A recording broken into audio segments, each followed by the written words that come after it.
This week on Filthy Hope. He's just spent a whole bunch of time while his mates are asleep praying to God, please don't make me do this. Like he does not want to, but at the same time, like, again, more contradiction. At the humanity of Christ is crying out to the divinity of the Father going, I don't want to do this, please don't make me do this. Right. Yeah, I think the Spirit comes and resides and checks in on us all. I really do, because it was the same Spirit feeling that I had almost tenfold to when I was saved. Feels like that. This podcast is a Uniting Heart and Soul production and was recorded on land that was stolen nearly 250 years ago. On this particular episode, we recorded on the land occupied by the Gadigal clan of the Eora Nation. We pay our respect to all Aboriginal and Torres Strait Islander peoples, and we acknowledge that sovereignty over these lands was never ceded. It always was and always will be Aboriginal land. At Filthy Hope, we humbly contribute to the ancient and ongoing traditions of storytelling when we share stories on this podcast.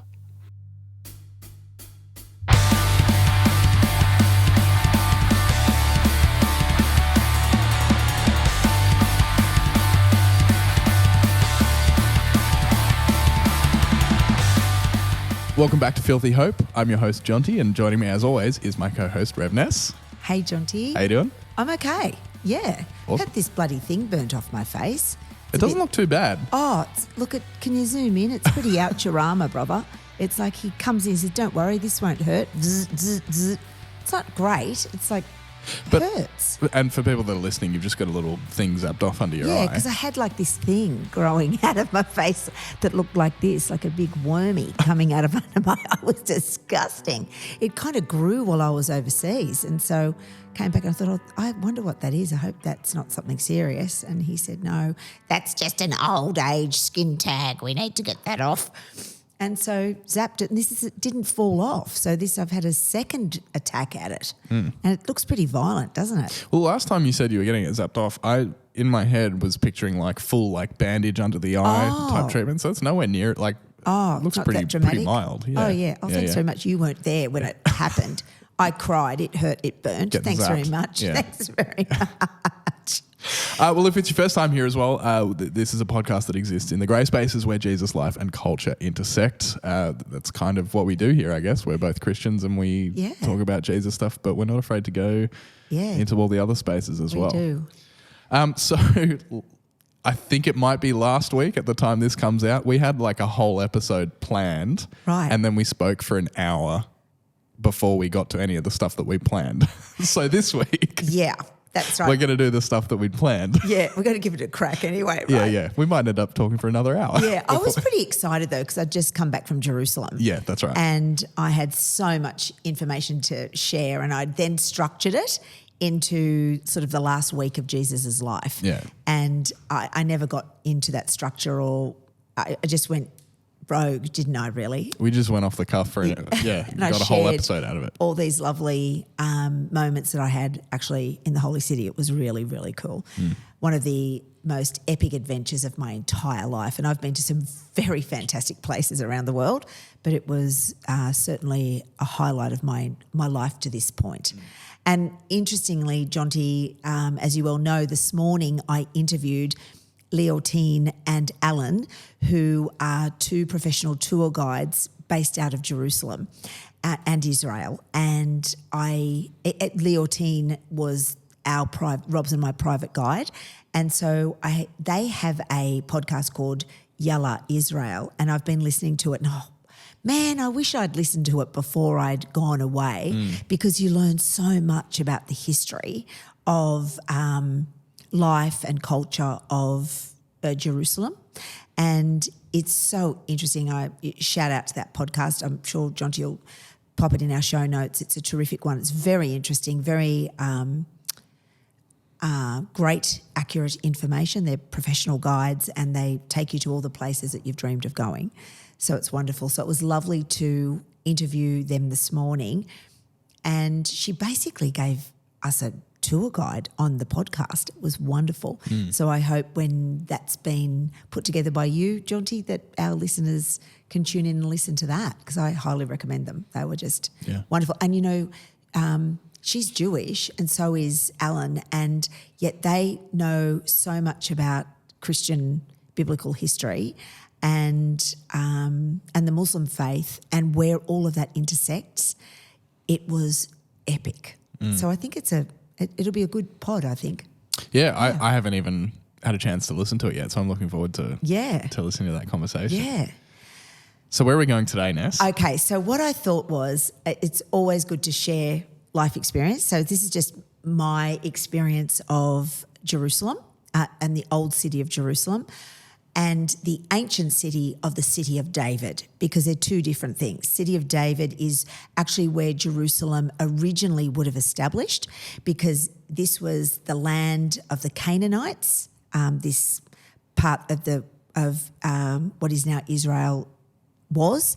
It's the land of the Canaanites, and King David came in and took the land from the Canaanites and then saw on and established the city of David. And then up on the mountain, because it's a bloody steep hill, I walked that, which was, I believe, was a big rock face, is where King David established the temple, first temple, and that is where is now Temple Mount. So that was really interesting to learn that, because I just thought everything happened within Jerusalem, city walls, but it's actually, if we want to talk about the time of Jesus, we have to include, of course, the ancient city of the city of David, because Jesus would have been there for sure.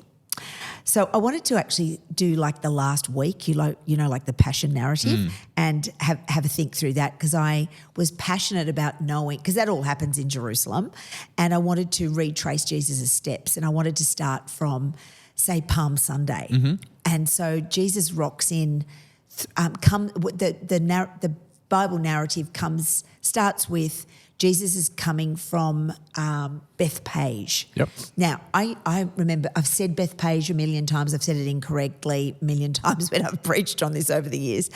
And I've realised that Bethpage was actually at the Mount of Olives, which is up near the Garden of Gethsemane. And so it's actually not that far from the city of David and now the outside the walls of the current city of Old Jerusalem. So Jesus is out there, and we believe, biblical scholars believe, that's where Mary, Martha and Lazarus lived, in Bethpage. So it wasn't that far. We're only talking a couple of Ks. Nice part of town, actually, to live if that's where you're living. Leafy, beautiful, olive trees, pomegranate trees, fig trees. They're all there. Famously, Jesus loved a fig and got so pissed off when the fig tree didn't have any figs that he cursed it. There we go. Remember that? Even though it wasn't fig season, so of course there weren't figs on the fig tree. Of course. I mean, that was dodgy, wasn't it? We should go there We'll sometime. unpack that sometime. Yeah. But, so like an orchard of loveliness, of exotic beautifulness, and is the Garden of Gethsemane and that region. So Jesus comes up from the Garden of Gethsemane or the Mount of Olives. So he's got a sort of like, if you think of the topography of the land, he comes down the hill and up the other side. And I was trying to think, what is that like in Australia or somewhere that I know? It's as steep as going sort of from Newport up to Bilgola headland, and then down the other side to Bilgola Beach. Like, it's quite steep, and but further than that, a further distance than the Newport Bilgola. So it's a couple of Ks, and he comes in via the east gate of the walls of Jerusalem, and the eastern gates have now actually been bricked in. The Muslims have bricked them in because that's they are the inhabitants of Temple Mount, and they want to prohibit the Messiah from coming in. I don't know if that's just to upset the Jews or they didn't like how it aesthetically looked. I don't really know. I know it's bricked in and they did it. But you can still see the arches of where that was, where this eastern gate was, or Golden Gate is the other name for it. So Jesus would have come in on the colt, you know that biblical passage? Yep. Comes in on the colt and they lay down the palms and they put the coats down and Jesus comes in on the colt and it's prophesied in Isaiah, I believe. So he rocks into town and it's quite an epic day and people are singing and yelling, Hosanna, Hosanna in the highest. Remember that bit? So it would have been quite amazing and his mates and his followers would have all been there to meet him. It would have been quite incredible. Then I was thinking the next piece of extraordinary thing that happens, a lot happens in that final week for Jesus, of course, but the thing I wanted to do was then walk from that eastern part of the city up to as close as I could get to Temple Mount, and that was like the Western Wall. So we walked up there, and it's hot, it's a big walk, it's no small, easy gig. Jesus I know he's on a donkey, but it would have been a big walk in the heat, and it's uphill. And you get then to the Western Wall, or the Wailing Wall is the other name that is used to describe it.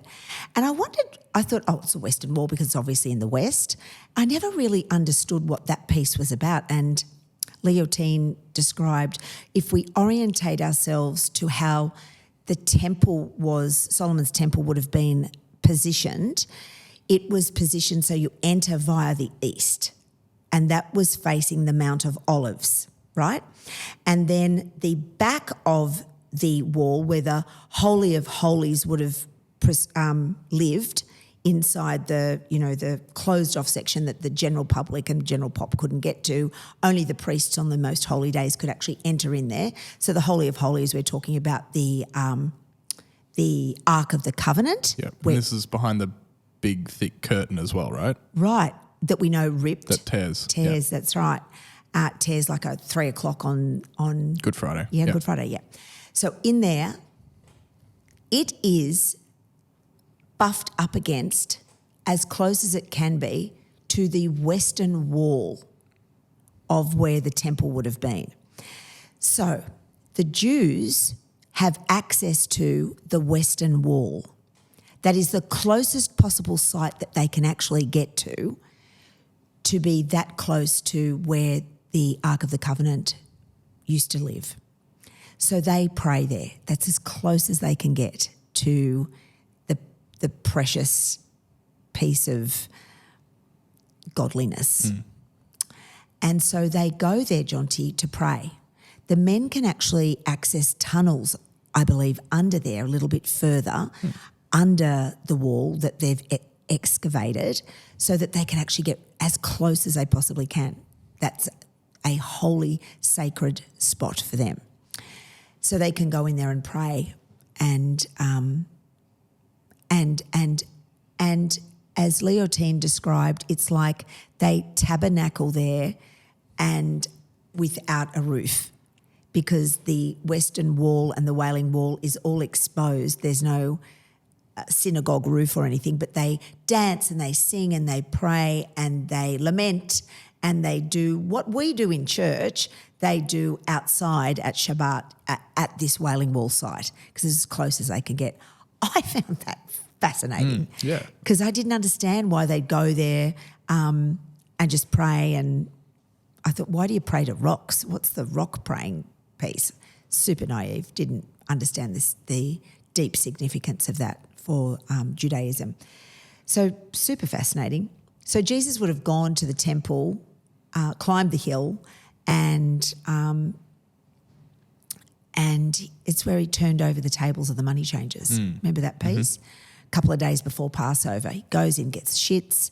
He sees them behaving not in a godly manner. You've turned my father's house into a place of business. Yeah, ven of diapers.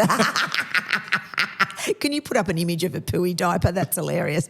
A den of vipers. Den of vipers. Yeah, absolutely. And he says that, and he cracks a whip and drives out all the animals. Everything, drives out everybody. Yeah. I'm imagining, because flipping the tables, that involves scattering money and stuff that's being kept on the tables just everywhere as well. How buff must he have been, brother, to Well, flip that stuff? Absolute chaos in there when that starts happening as well, right? You can imagine, like, I don't know, chickens and produce and all the stuff. Because a lot of it as well is selling animals to sacrifice in the temple. Yeah. So there's animals everywhere, which an interesting part there that I thought about more as an adult, as when you hear the story as a kid, you're like, oh, Jesus got angry. It was like, it's more to do with the act of approaching God and bringing forth sacrifice had been monetized and turned into business. Yeah, and they were ripping them off. Yeah, and hiking the prices. And for sure. And you've got people coming into town. They've got a real palaver to do. They don't live in town. They've travelled ages and ages. Yes, and they've brought their sacrifices with them. Can you imagine carrying a chicken for 30 kilometres or a lamb? Or a goat or something. Or a goat for 30 Ks, mate, with your family. And you've got to go down to the pools, first of all, the cleansing pools where they have to have their cleansing bath. Mm-hmm. They have to do that. They have to then pay to do that.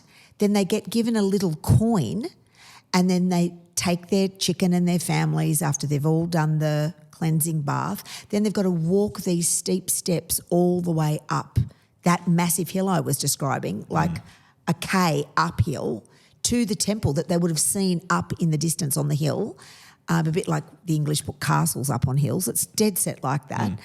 And they would have walked up this massive hill all the way up to the temple with their little coin in their hand. And they know that that's a thing, Jonty, because they found coins in the drainage system that was cleverly implemented in the day. And the little coins obviously probably proved that they'd had their cleansing bath before they were able to be allowed entry into the forecourts of temple. So he flips the stuff, he drives them out, cracks a whip. We're talking, Leontine was saying, like, the temple would hold like 10,000 or more people. Yeah, wow. The baths that I saw that they're fully excavating now is like the size of tennis courts. Like, it's huge. It's like massive pools. I don't even actually know if they know how massively deep it is and how far it goes back into the land. But they're currently working on that now. And it's just extraordinary. I mean, that is the bath where Jesus rubbed the mud in the blind guy's eyes, and then told him to get in the bath. After that, it was incredible to be there in that space. And so they walk all the way up the hill. I just imagined what that would be like for them. And I think getting ready for church on a Sunday morning at 5:30 in the morning is tough, mate. I think that's an epic, to get from Newport to Woollahra and do what I've got to do on a Sunday morning. But no, mate, to prepare yourself for the ritual cleansing and the preparation to go to temple was a big event. And Jews still do that ritual cleansing now. It's quite extraordinary. I'm going to love having Leontine on the pod to talk more about that. So he goes from flipping the temples and pissing off the Sanhedrin and the Pharisees, and he's really got everybody's attention at this point, right? And I wondered, who does he stay with? My guess is his besties were definitely Mary and Martha, but he had all his disciples as well. But I reckon if you're coming into town and you're an outlander and you're coming into town, you are going to stay with your besties. So I wonder if you went back to Bethpage and stayed there. Who knows? I just made that up. I'm just trying to think what it would be like if I was coming into town. I definitely want to stay with my best friends. He was definitely courageous. I think the next part of scripture that I thought I'd hit up would be, say, the Last Supper. That happens at Mount Zion. I think if I was renaming the land, I'd call it Hill Zion, because it's a bit of maybe it looked like a mountain from the city of David, but now it doesn't really look like a mountain. It looks like a bit of a hill.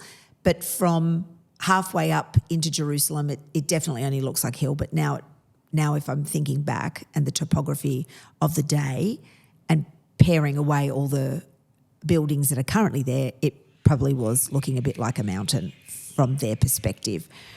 So Jesus arranges, that scripture, it's actually Luke 22:7-23, and he tells his mates to go and make preparation for the Passover, and they miraculously have it prepared, and he turns up at the Passover meal.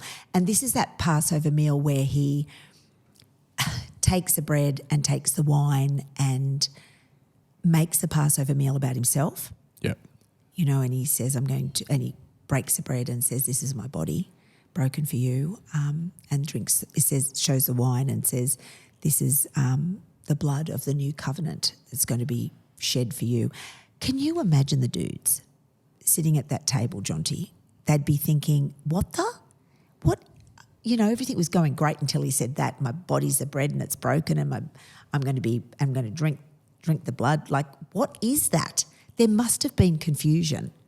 Oh, for sure. Don't you reckon? And especially like you alluded to, the Passover meal is something that is part of Jewish tradition dating back forever. Bread and wine's been their thing all along. We just copied. But like dating all the way back to the lamb's blood on the doorposts. Yes. Dating all the way back to then, and my mind is failing me in terms of how far back it goes. But this is part of Jewish tradition, and so it's not just they're just having a meal and Jesus suddenly goes, bam, here's this cool new thing. He's recontextualizing something that they have done every year. Yeah, that's exactly right. So it would have been not only, like you say, what do you mean we're going to eat your body and drink your blood? Yeah. There's that, obviously, but there's that other layer of he's imbuing himself into thousands of years of Jewish tradition. Correct. Which would have been confusing, doubly confusing, but also probably confronting and a little bit what are you doing touching tradition? But if you're the Son of God, he has come to continue tradition forwards into the future and recontextualize all that stuff. And for them, that would have been at the time I think if you had even started to grasp at the time the gravity of what was happening, it would have been too much to actually comprehend. Because we're still talking about it today. It's part of the foundation of the Christian faith. So to be there in the room as that was happening, wild. And I don't know if it's proper to actually compare it to Christmas.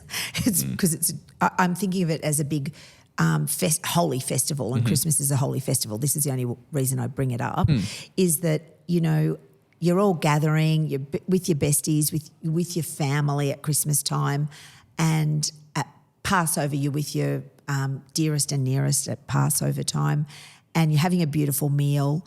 You don't expect somebody in the family to crack out some big, deep and meaningful, heavy-duty theological piece, do you? You're just like, can you pass the turkey? Can I have another slice of the pav, Mum? And he's doing serious business which changed the course of the world forever. I don't know if they got it. I don't think I would have got it. I don't think they could have. Yeah. To the extent that we do, that we grapple with it today. Yeah. I reckon Judas got it, because Judas got up and did what Judas was called to do, didn't he? Pissed off and got the guards and dobbed him in and revealed his location and took a handful of silver for the trouble. I reckon Judas knew what was going on, and that's why Judas's pain was so much that he had to bump himself off. Interesting, yeah. I wonder. I just wonder. I'd have to think more about that. Yeah, I'd like to hear what others think about that. Idea. Yeah. Anyway, so they go from this. Judas leaves and, throws him under the bus, and Jesus knows this is going to happen. The courage is off the radar. It's just incredible. And he then gathers his mates, and then they head down the hill again. So it's a couple of Ks down the hill after the Passover meal, through Jerusalem, down through the Kidron Valley, up the other side toward the Mount of Olives to Gethsemane. It's a big walk, mate, in the afternoon to do that, into the early evening. And then the boys, everyone's got a full tummy. They've been doing hummus and dip and olives and pomegranates and all the deliciousness. Do you reckon they had falafel? No idea. No. I don't know. I wonder. Would have been beautiful with all sorts of gorgeous spices and flavours. It would have just been delish. And then the boys doze off. He says to the boys, hey, fellas, can you just stay awake? Can you keep guard? I've just got to go off and pray. And that's the Luke 22, 39 to 46 passage at where Jesus prays at the Mount of Olives. You know, I think after the Passover meal, there's no turning back after that, after saying that he is going to be the bread broken and the blood spilled and he's the new covenant. There's no turning back after that. He has to activate his plan that's going to take him to the cross. He knew at that point he was going to die. And Judas surely. has already gone off and alerted them to his location. So right. it's happening. So it's happening. It's happening. Exactly. Yeah. So he's there, the boys have a sleep, and then in come the guards. They come in. I think this is interesting. This has occurred to me recently while I was standing in that garden. You know, the guard slices off the ear. Well, it's Peter, isn't it? Peter slices off the guard's ear. The guard's ear, and Jesus heals the guard's ear. Mm-hmm. I've wondered about that because I wonder what the people all thought about that. What did they think? Did anyone have a double take and go, maybe this dude is the Messiah? Like who heals an ear like that? He's revealing himself in a big way. Did they just think it was hocus pocus? I mean, I wonder, do you think Jesus was I hope I'm not a heretic for saying this, but do you think Jesus was wondering, oh, maybe if I'm going to heal the guy's ear because he is God, I'm just going to heal the guy's ear, and now maybe they'll realise who I am, who I say I am? Maybe, because I mean the thing we've brushed over as well is he spends time praying to God, talking to himself in a weird, complex, contradictory, mysterious way. The idea of Jesus praying to God is really, if you start thinking about it too much, your eyes go crossed. But he's just spent a whole bunch of time while his mates are asleep praying to God, please don't make me do this. Like he does not want to, but at the same time, again, more contradiction. At the humanity of Christ is crying out to the divinity of the Father going, I don't want to do this, please don't make me do this. Right. Whereas his divinity, it's happening. Yeah. This is the plan. This is the thing that has to happen. So in terms of like, is this a way of Jesus going, this is who I am? Because like we said before, the wheels of this is already moving. He has already, in the eyes of the authorities, committed blasphemy in saying that he is the Son of God.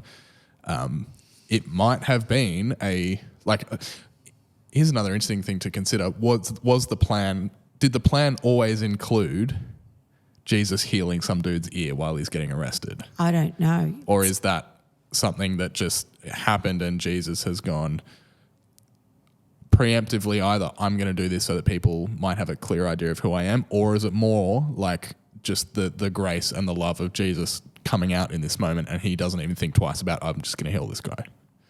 I think it's probably more that. Because he knew he had to go. The plan had to happen. Yeah, and I wonder to what degree people did or didn't have a hunch that Jesus was the real deal and yet still carried out. Essentially, if you're a guard, it's your job. Right. He's already an enemy of the state. Someone's tipped you off to where his location is. Yeah. You just go and do your job. Right. How many of them, like the Roman centurions that see him die, have a sense of, oh, this guy's the real deal. Yeah. But it's still just, they have to do their job. Well, one of them says something quite profound after he has died. That's what I mean, that surely this man was the Son of God, or whatever the translation that's is. It. Yeah, that's a really good point, Jonty. Yeah, that's exactly right. I had not stopped to think about that. Everybody's carrying out their gig, and the Romans were a a violent group of people under Herod, and you wouldn't dare cross the boss, I'm thinking, in the day. Because everyone knew, because you saw it Oh, shit. outside the city walls every day. They're good at executing people. Yeah. They got their system down pat. Like if you do the It's a wrong factory, thing mate. and if you're perceived as a threat to the system, to the machine of the Roman Empire, You're down. see you later. And everyone Yeah. gets to watch you. Yeah, that's exactly right. Yeah. So he gets arrested, and then they have to take him from Gethsemane back down through the Kidron Valley and up the other side, through past the city of David, up to Caiaphas's palace.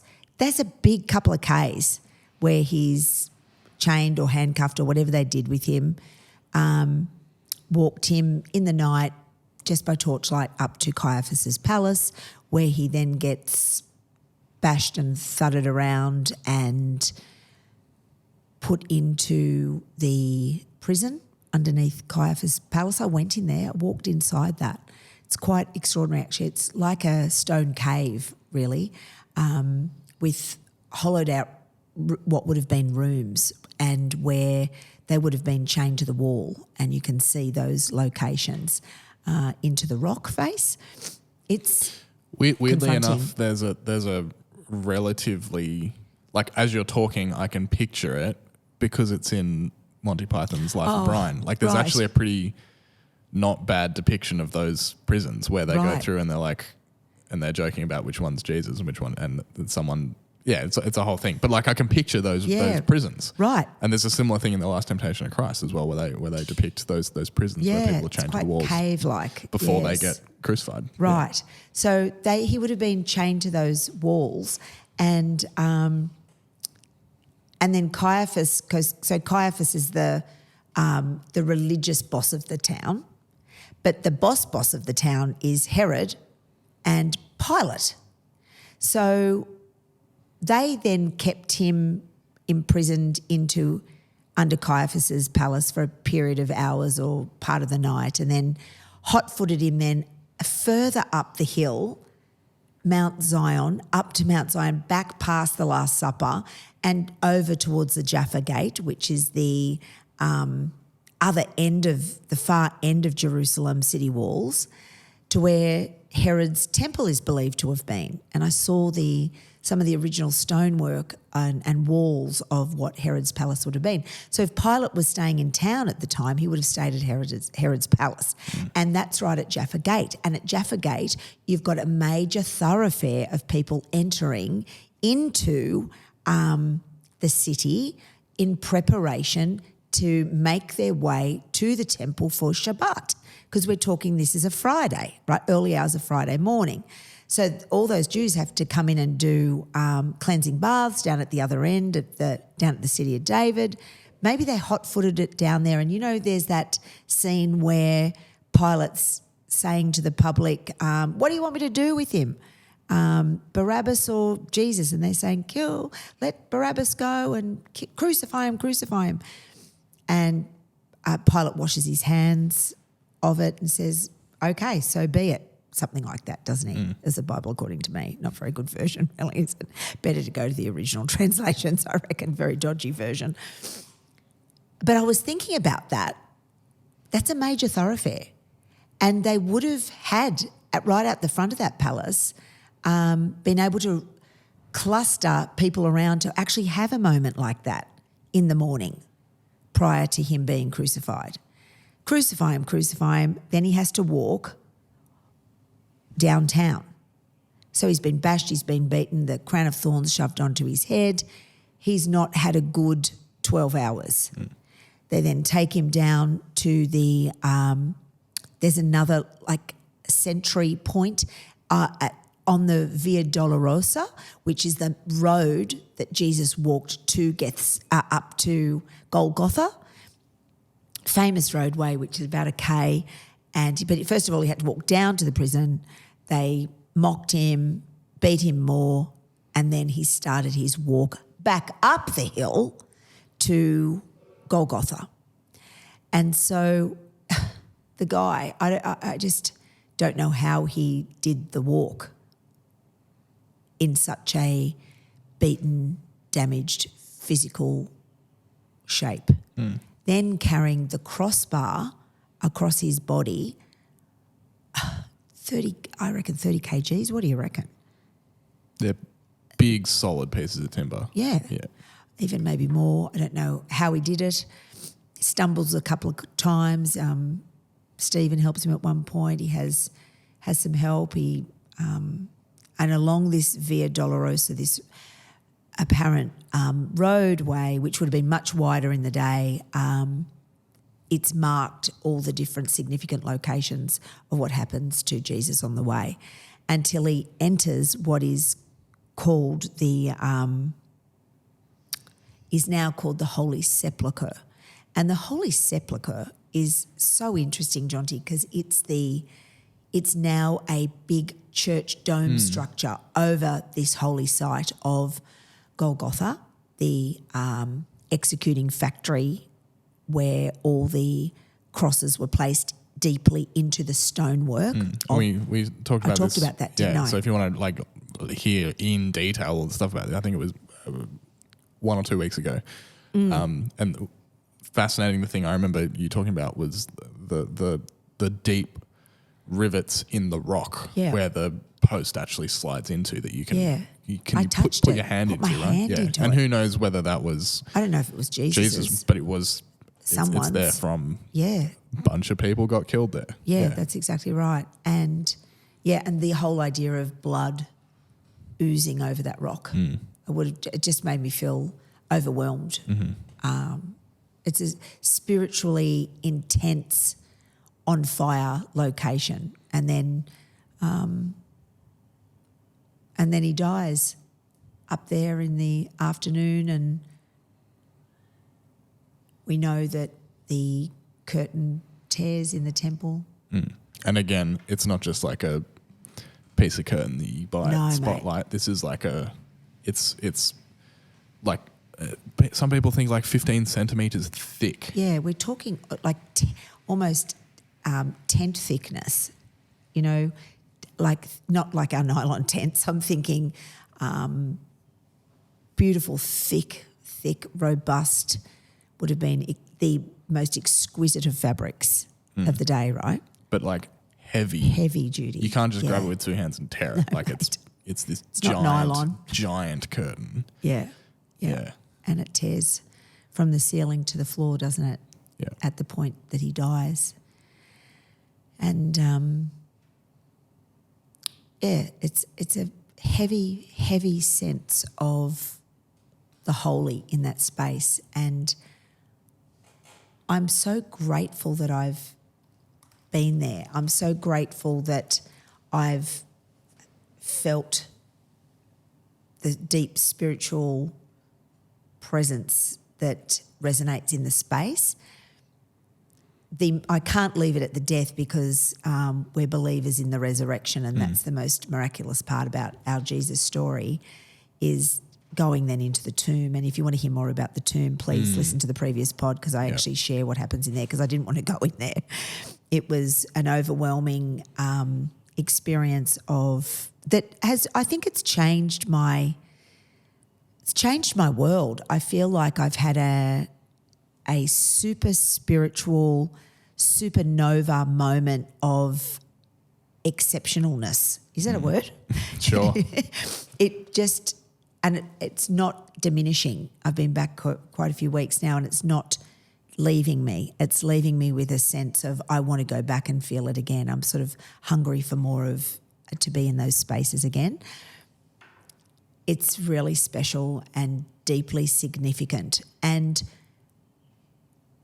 I think I said before that I feel like this is what heaven's going to be like, because you've got pilgrims from all over the world coming to this holy site to have an experience like I'm describing, and we're all there together in the room together. And we're talking every different type of clothing you can imagine, all the different clergy outfits in the planet, all different people from different walks of life, different cultures, different everything, all in one space, all believing the same stuff, believing that Jesus died and rose again, Saviour of us all. To be in the room with people like that, and I know we're in the room with them on Sundays and whenever you worship, whenever you do that, but to be with so many people from all over the world that you don't know, that are different from you, speaking different languages, praying in different languages, it was a moment that I'll never forget. I'm changed forever because of it. I can tell since you've come back, not that you've... Am I boring? No. I was going to say, not that you are never energetic, but you've had like a different energy about you, I think. Yeah, I feel legit. I feel like I'm proper now. It's not something that I've never seen in you before, but it's more like one element in your character has just been bumped up since you got back, I think would be the best way of describing it. I feel it, Jonty, and I don't quite know how to articulate it. I'm describing it. I said it to my supervisor yesterday. I said, Pete, I feel legit, mate. I feel absolutely legit all of a sudden. He said, what do you mean you feel legit? I said, I don't know. I feel like I'm proper now. I'm a proper minister. And he said, why? And I said, I think because I've experienced it in the real. I know that's strange to say, but I had a cataclysmic spiritual encounter at the tomb, in the tomb, that I was not expecting, that God just did a whammy on me. I was so not expecting. I didn't want to walk in. I didn't want to be there. I was scared. I was claustrophobic. I was panicked. I was overwhelmed. I was not enjoying myself. And then God just went, take this, sister. And that was it. You need to listen to the previous episode. Yeah, it was profound. And that stuff doesn't leave you quickly, I don't think, or if ever. It feels as profound as the day I gave my life to Christ. It was like that, probably even more. Yeah, big. Yeah, wow. Felt massive. I looked this up as you were talking just to make sure I got it right. Just when we were talking about the temple curtain splitting, in the Matthew account, it actually says, at the moment of Jesus' death, the curtain of the temple was torn in two from top to bottom. The earth shook, the rocks split, and the tombs broke open as well. Wow. And the bodies of many holy people who had died were raised to life. Whoa. They came out of the tombs after Jesus' resurrection, went into the holy city and appeared to many people. So there's a little detail there where were they raised to life, but then only at the point of Jesus' resurrection they came and appeared to people? So were they just hanging out in their tombs for a couple of days? Hard to know. But it's really, I find that fascinating that it's kind of like, because I understand that the splitting of the temple curtain has always, to me, been this signifier that it's now not just Jesus coming through the Jewish tradition, Christ, and therefore the life everlasting through God the Father, the Son, and the Holy Spirit is no longer just for the Jews. It's now for Jew and Gentile. It says that a lot in, I think it's like Luke. Yep. That does a lot about that in his gospel as well. And on the one hand, you've got this signifier that now it does not matter who you are. The temple curtain has been torn open and anyone can approach and anyone has that opportunity and that outstretched hand to go into relationship with Jesus.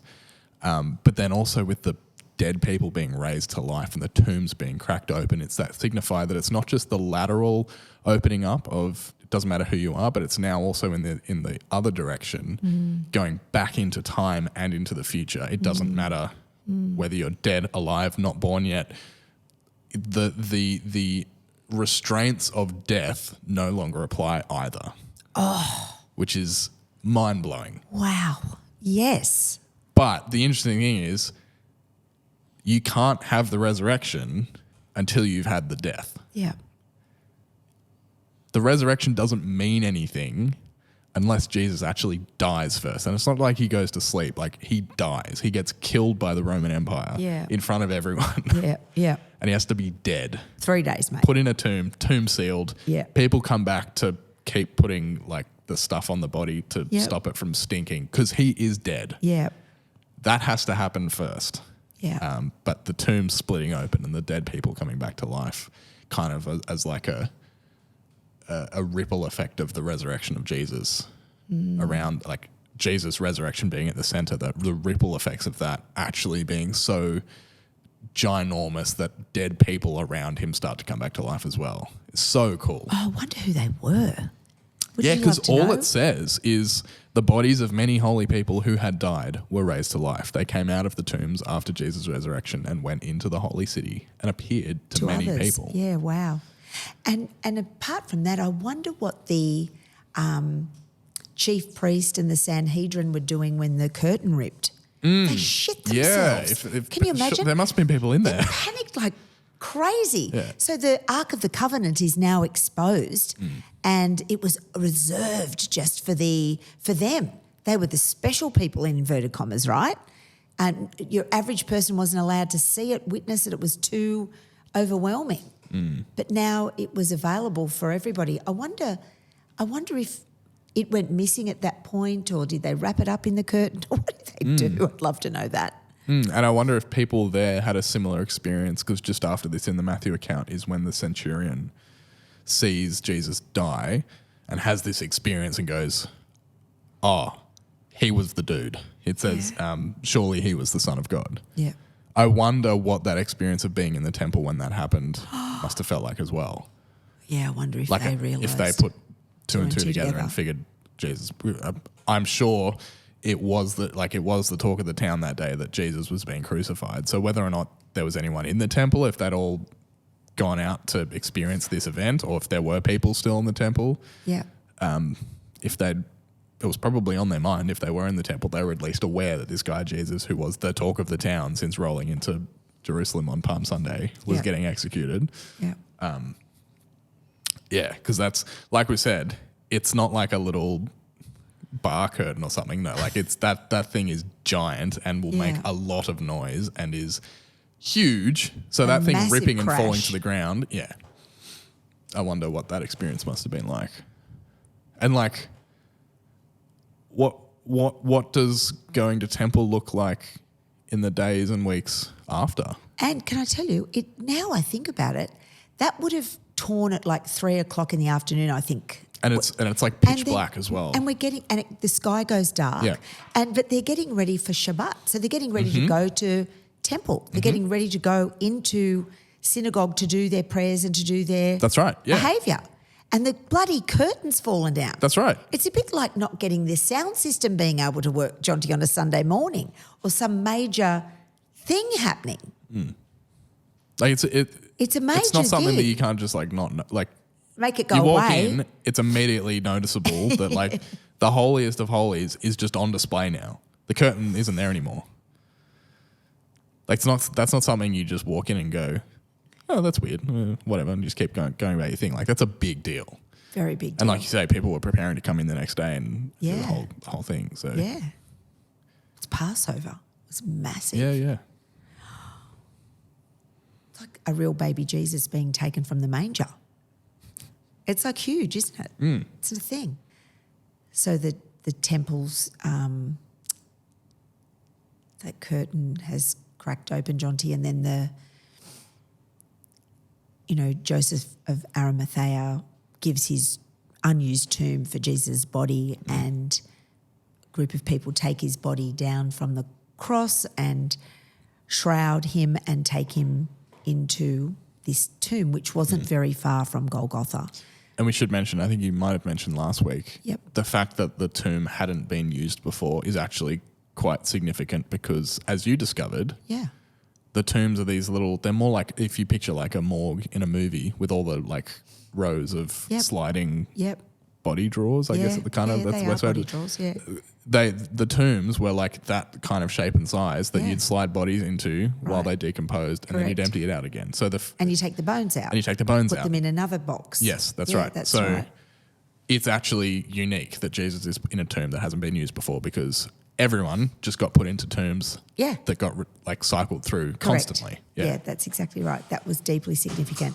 So they put him in there, the stone goes over, and then the Marys come back the next day to check his body. Well, not the next day, the day after, on the Sunday. If that was the Friday afternoon, they come back on the Sunday. And the stone's been moved, and Mary sees who she thinks is the gardener. She asks, where have you taken my Lord? And he says, Mary. And she says, Rabboni, Rabboni. And he says, don't hang on to me, Mary. I've yet to ascend. I have just come out of the tomb. I've had this cataclysmic event, and I am standing in the vicinity, clutching my chest because my heart's pounding out of my chest, and I'm sobbing my heart out, as is my husband. I sit down on a bench that's just out there with other sobbing pilgrims who are feeling similar, and I have this another moment where I realised the Marys would have been standing somewhere where I was in this area that where I wasn't standing, or where I could see within my own eyes within this vicinity. And it was just overwhelming to think that this famous moment, this incredible moment in time, this holy moment of Jesus revealing his resurrected self to Mary, a woman. Oh, I just howled, Jonty. I must have looked like such a twit. Like deep snot howl, like went hard. It was just, I couldn't contain myself. It was just overwhelming to be I know it was thousands of years ago, but to be in the vicinity of where this occurred was just deeply spiritual, and others were feeling the same palpable sense.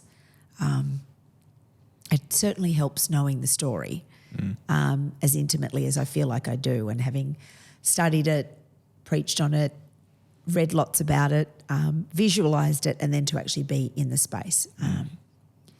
It was, I struggle to find the words. It's just awe-inspiring, majestic. I wonder if it's a similar thing to, we've spoken about Moses going up onto the cliff, little rocky section to because he's begging God to show himself, because Moses is like, I can't do what you need me to do. If I'm going to do, and I forget the context. It's in Exodus.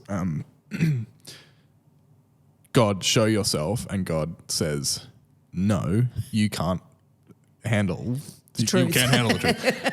And so instead, God places Moses up on this little spot and says, keep your eyes shut. You can look after I've left and see like the after effect of where God was a moment ago, and it still like blinds him for a bit.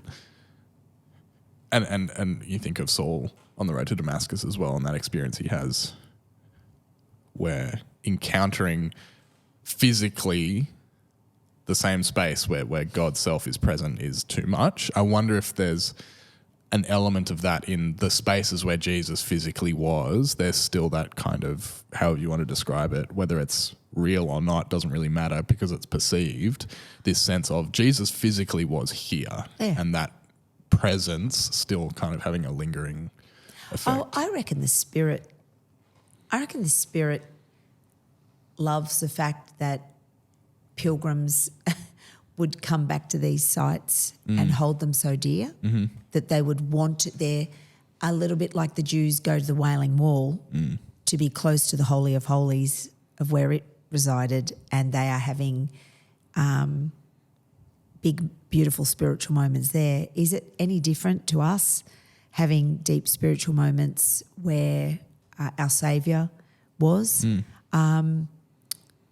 Yeah, I think the Spirit comes and resides and checks in on us all. I really do, because it was the same Spirit feeling that I had almost tenfold to when I was saved.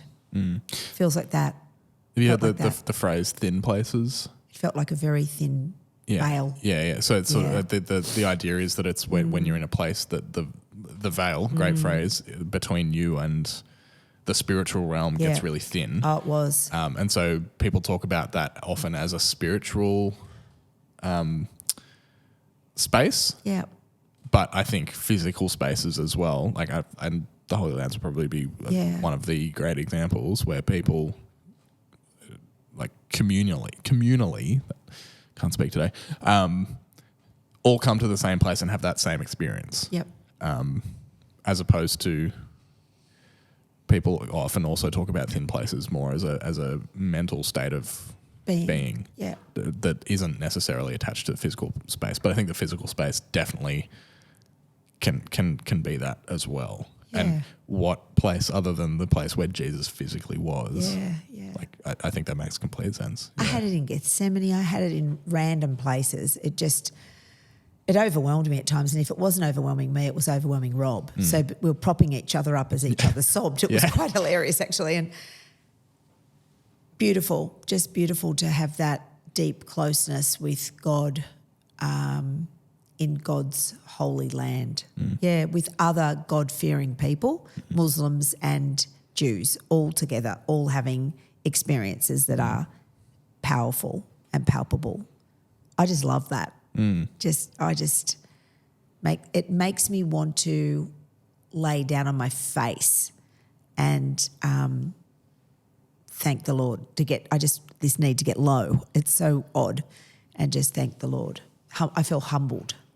Yeah, that's how it feels. Maybe that's the word I'm looking for. Humbled. Humbled. Can you believe that? Can you believe that I said that?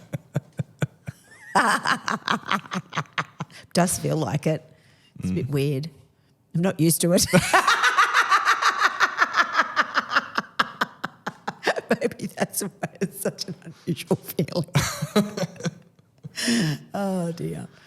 Well, thanks for sharing, and thanks for taking us through that narrative brother. again, because I think it's really valuable. Like every year when we get to Easter, we go through the Passion narrative Yeah. like clockwork. Yeah. And to look at it through fresh eyes is a challenge every year. And so I think when we get to Easter next year again, we'll have another lens to look at it through. I think and we need to get Leotine on and we talk the Jewish perspective of Passover, and then you and I can talk to her about the Christians and what we do, because she's just so open to that conversation. Be so seriously sick. Yeah, that'd be great. And so I think hopefully for our listeners, and certainly for me, revisiting this story again, through the lens of your experience going there and seeing it physically, was really, really, really exciting and really illuminating, I think. Yeah, I just would really encourage all believers to save up and get to the Holy Land if they can. I know now it's a bit of a scary place, but it won't always be. There will be peace again. God's at work there. God hasn't left the town, let me tell you. Alive and well in that vicinity, and will do a masterful work there, I believe. I just have a sense about that. Yeah, that's certainly my prayers for all people, all the people. And I think at times like the current, with situations like what's going on at the moment, I think it can often be like, it's one of those things where you kind of look at this giant behemoth of a problem and can feel useless in the face of it, and like my natural response is to want to help somehow. Yeah. But you feel like it's too big, there's nothing you can do, not undervaluing what prayer can provide in that space. Yeah. I think, we can, as Christians, we pray all the time. Yeah. We can start to lose sight of how powerful prayer can actually be. Yeah. And so I think, just encouraging people to, if you're feeling that way, like, what can we do in response to something like what is currently happening? Pray about it. And I think also, I think of how this news will be triggering Jews in Australia and Palestinians in Australia and Lebanese in Australia and Egyptians in Australia and Jordanians in Australia, all the people that surround that volatile part of our world over there in the Middle East. We need to just be loving these people in our country, because they will be struggling for their homeland and for their families and their people, and we just need to look upon all of these people with love and compassion and grace. A friend of the show, Simon Hansford, gave his closing statements as outgoing, now ex-moderator of the Uniting Church in New South Wales ACT at Synod back in September. And he gave a phenomenal address to Synod. And one of the things that he spoke about, and there were some really, really mind-blowing anecdotes and illustrations that he used to drive this home. But as Christians, our job isn't to be advocates of any one theology or nationality or group of people, or our job is to be advocates of hope. Yep. And I think, especially with a situation as complex in terms of religion, in terms of politics, in terms of all the threads that are entangled in this conflict, simplifying our response as Christians down to advocates of hope. Yeah. I think that is a really good, not to simplify the situation, because it's obviously incredibly complex, but in terms of our response, it's as simple as being an advocate of hope. Yeah. I think that's certainly helped me sort some of my feelings down into something that you can feel like you can actually put into action. Yeah. Yeah. That's wonderful, Jonty. So shout out Simon. We've got to get back on the show again. Yeah, I think so. He'd be I know he listens. Yeah, it's great. Hey, thanks for having me today. Thank you for sharing. It's my pleasure. And I know you've got so much more to... Oh, it'll filter out. I think that's enough for now. Yeah. But I will filter out, because I can't not, Exactly. my different life experiences as they theologically pop up in our podcast, and I'll share more stories as time goes by, 100%. Absolutely. And people listening and watching, if you have questions for either of us about any of this, but particularly for Ness in response to some of the stuff you've been sharing over the last couple of weeks, we'd love to hear hear those questions, hear those thoughts, hear those stories come in. So you can email us at filthyhopepod@gmail.com, or you can find us on socials. We're on just about every social platform you can think of. I think we're on all of them. So come and find us there. Look at us go. I do my best to respond to everything. Legend. But there's so many freaking social platforms that my phone can't handle them sometimes. Exactly. Yeah, that's about it. Again, thanks for being here. If you're listening, wherever you're watching, hope you're having a great day, and we will see you next week. My name's Jonty. I'm Ness. And this has been Filthy Hope. See you later.